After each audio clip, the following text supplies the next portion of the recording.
ছবিগুলো দেখে অবশ্যই বুঝতে পারতেছেন যে এই জিনিসগুলো আসলে কোথায় পাওয়া যায় এবং এগুলোর নাম কি। এগুলো প্রথমে আছে যে বড়া, তারপরে আছে খুরমা, গজা। তো আজকে সেগুলোই দেখাবো। আসসালামু আলাইকুম, welcome to my new video. কেমন আছেন সবাই? আশা করি সবাই ভালো আছেন। আলহামদুলিল্লাহ আমিও ভালো আছি।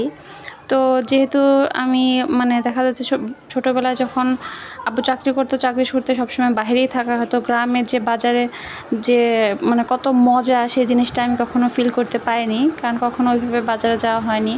তো এখন আমরা যেখানে থাকি সেখান থেকে একটু দূরে, বেশ ভালোই দূরে, এখানে প্রতি শুক্রবারে হাট হয়। তো মূলত আজকে বাজার করার জন্য না, ওর বাবা সবসময় ওখানে যায় বেশিরভাগ শুক্রবারে।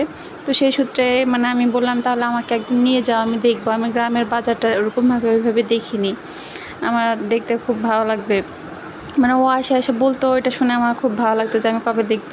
তো চলে গেলাম বাজারে। যাওয়ার পরে এত সুন্দর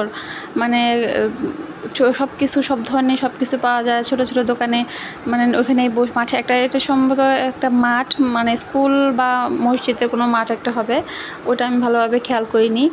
এখানে দেখি যে মিষ্টি মিষ্টি 1 পিস করে বিক্রি করতেছে, দই বিক্রি করতেছে, আবার পাঁপড়, আমরা খুরমা, আস্তে আস্তে গজা, জিলাপি যে বড়াগুলা খুব ভালো বানাচ্ছে লাগছে এখানে। এখানে। আমার তো মনে এক হচ্ছিল পাশে যে দিয়ে এখান বানাচ্ছে, থেকে আর সব পাশে কিছু বিক্রি একটু একটু করে করতেছে।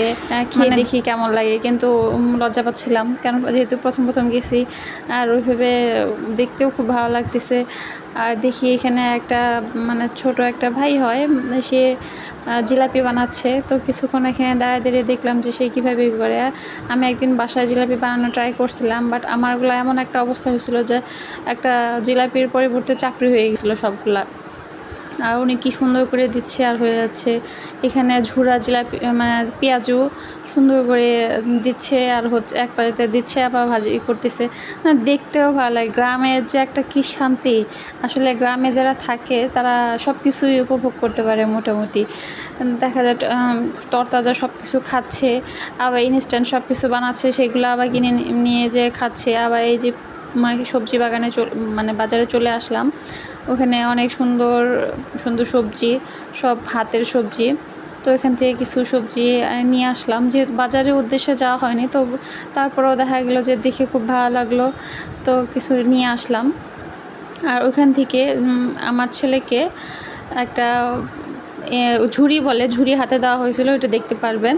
তো এখানে দেখি যে একপাশে কাঠের জিনিসও বিক্রি করতেছে।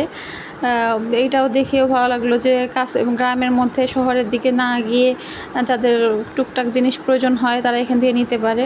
এই যে আমার ছেলে ওখান থেকে যে একটা ঝুড়ি সে হাতে নিছে, সেই ঝুড়িটা